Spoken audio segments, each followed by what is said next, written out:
Darah, asap, dan politik bersatu dalam panasnya demonstrasi nasional. Sementara hati rakyat terbakar, gedung-gedung pemerintah pun ikut dilahap api.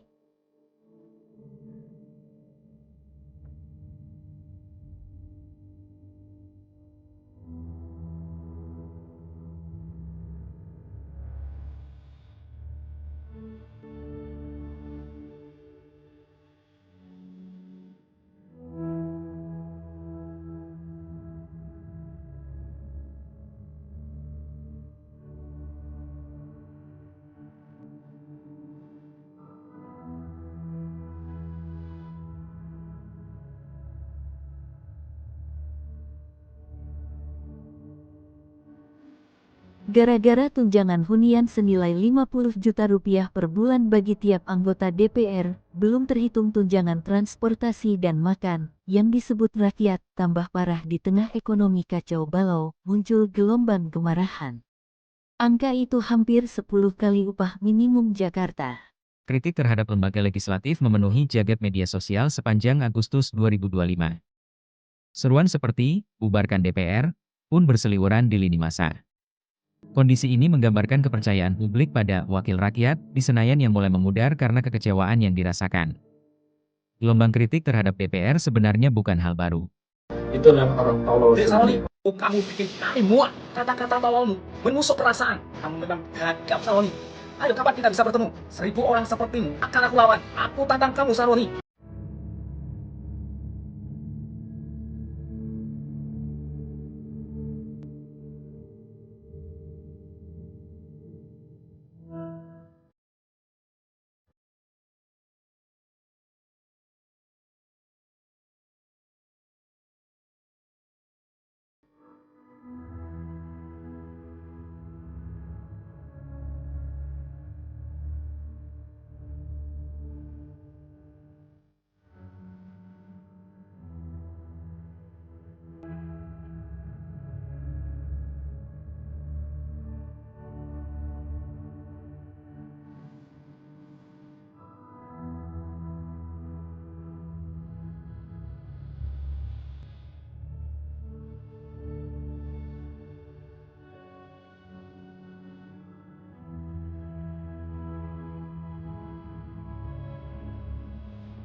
Ketegangan memuncak ketika perangkat taktis Brimob menerobos masa lalu menabrak Avan Kurniawan, pengemudi ojol, yang tengah antar pesanan, menewaskannya.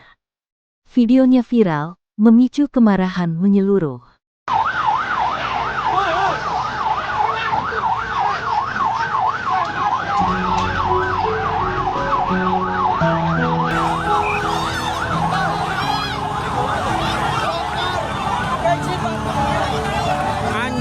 Anjing!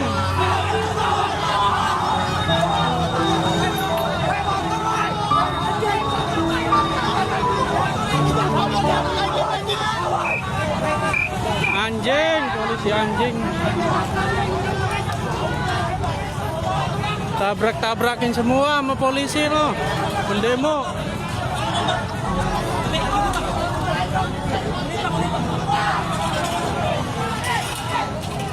Gila, polisi gila.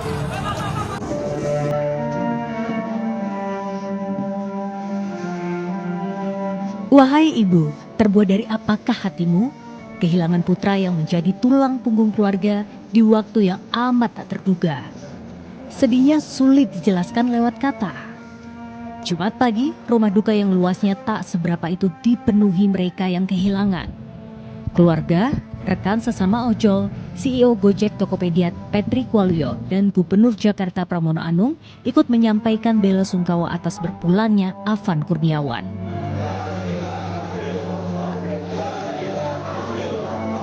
Digotong rekan sesama ojol, keranda jenazah diberangkatkan menuju tempat pemakaman umum Karet Bifak. Dalam hitungan hari, kerusuhan meluas. Setidaknya 6-7 orang tewas, ratusan luka-luka, lebih dari 1.200 orang ditahan. Gedung parlemen dan kantor polisi dibakar. Pemerintah merespons dengan pengerahan militer.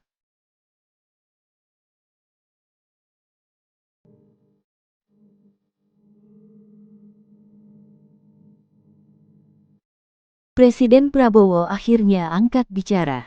Dalam konferensi pers, dia mengatakan tunjangan DPR dibatalkan mulai Senin. Perjalanan luar negeri ditiadakan sementara. Ia membatalkan kunjungan ke China, memanggil tokoh nasional, dan memastikan investigasi ke kematian Afan dilakukan. 7 aparat ditahan sebagai bentuk tanggung jawab. Yaitu terhadap anggota DPR masing-masing yang telah mungkin menyampaikan pernyataan-pernyataan yang keliru. Kemudian para pimpinan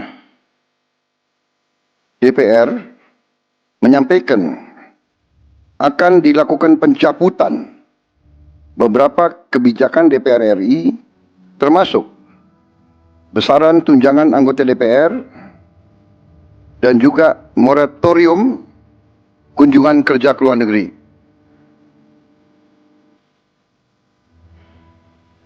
Langkah tegas tadi yang dilakukan ketua umum partai politik adalah mereka masing-masing dicabut dari keanggotanya di DPR RI. Dan juga para pimpinan DPR telah berbicara dan para ketua umum partai juga sudah menyampaikan melalui ketua fraksi masing-masing bahwa para anggota DPR harus selalu peka dan selalu berpihak kepada kepentingan rakyat. Kami menghormati kebebasan berpendapat seperti diatur dalam United Nations International Covenant on Civil and Political Rights, pasal 19, dan Undang-Undang Nomor 9 tahun 1998. Penyampaian aspirasi bisa dilakukan secara damai. Namun, jika dalam pelaksananya terdapat kegiatan-kegiatan yang bersifat anarkis, destabilisasi negara, merusak atau membakar fasilitas umum, sampai adanya korban jiwa, mengancam dan menjarah rumah-rumah dan instansi-instansi publik maupun rumah-rumah pribadi, hal itu merupakan pelanggaran hukum. Namun, para pengamat dan organisasi HAM menyuarakan, gestur ini belum cukup. Mereka menuntut reformasi nyata, sistem yang transparan, takaran bantuan yang proporsional, penegakan keadilan, dan perlindungan hak berdemonstrasi damai. Tuntutan mereka sebelumnya yang mana ini ada 17 plus 8 tuntutan yang diajukan kepada DPR RI terkait dengan ataupun kondisi politik ataupun publik hari-hari ini. Di mana tadi kalau misalkan informasi yang kami dapatkan sekitar pukul 1 siang BEM Unpad tiba di depan gedung DPR RI, mereka menggunakan bus dari Jatinangor begitu ya. Kemudian mereka ini tadi kalau misalkan kami dapatkan informasi berjumlah hampir 400 orang. Jadi untuk saat ini kami memantau begitu ya, ada BEM Unpad begitu, tidak hanya BEM Unpad namun juga ada masyarakat sipil yang menggunakan atribut pink hijau yang kemudian mereka ini juga membawa membawa semacam banner gitu terkait dengan tuntutan dan juga tuntutan yang sebelumnya pernah disampaikan terhadap DPR. Di mana kalau misalkan untuk hari ini mereka lebih ke menagih janji kepada DPR yang mana sebelumnya disampaikan deadline atas tuntutan rakyat ini adalah tanggal 5 September ataupun tepat pada hari ini. Sehingga pada hari ini untuk aksi mereka ini mereka lebih ingin menagih respon DPR atas tuntutan yang sudah disampaikan sebelumnya. Nah, bagaimana kita juga melihat Ihsan dan juga saudara, kemudian beberapa gelombang aksi yang dilakukan sejak tanggal 28 Agustus kemarin hingga hari ini sebetulnya tuntutannya sama. Mereka ini ingin DPR dapat merespon isu publik ini dengan tepat, dengan empati, dan juga mereka ingin DPR juga lebih berempati terhadap kondisi masyarakat pada hari ini. Yang mana kalau misalkan kita juga tadi sempat mewawancarai dari Kabid Humas Polda Metro Jaya, Kombes Ade Ari, mereka juga mengatakan untuk aksi hari ini sudah terpantau begitu, mereka sudah menerima perwakilan dari BEM Kema Unpad untuk menerima audiensi begitu terkait dengan rencana aksi mereka pada hari ini, dan kemudian dari Polda Metro Jaya menghimbau kepada adik-adik mahasiswa ini untuk dapat melakukan ataupun menyampaikan aspirasi mereka dengan damai, tidak membuat onar begitu seperti aksi-aksi yang sebelumnya. Jadi memang sehingga agar masyarakat ataupun maksud kami mahasiswa ini dapat lebih aware begitu dengan adanya apabila penyusupan atas aksi mereka hari ini, sehingga mereka dapat saling menjaga dan tentu agar aspirasi yang mereka sampaikan hari ini dapat diterima dengan baik. Ihsan. Diaspora Indonesia di London, Inggris turut bergerak menyuarakan berbagai aspirasi dan juga tuntutan pada pemerintah. Mereka menyatakan akan terus mengawal hingga terwujud perbaikan total sistem pemerintahan agar pro rakyat.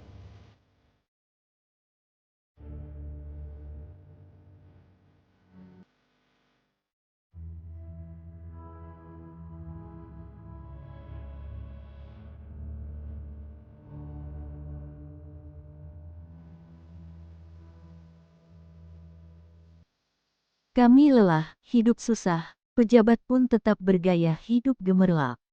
Suara mereka menuntut keadilan, bukan sekadar pengurangan tunjangan.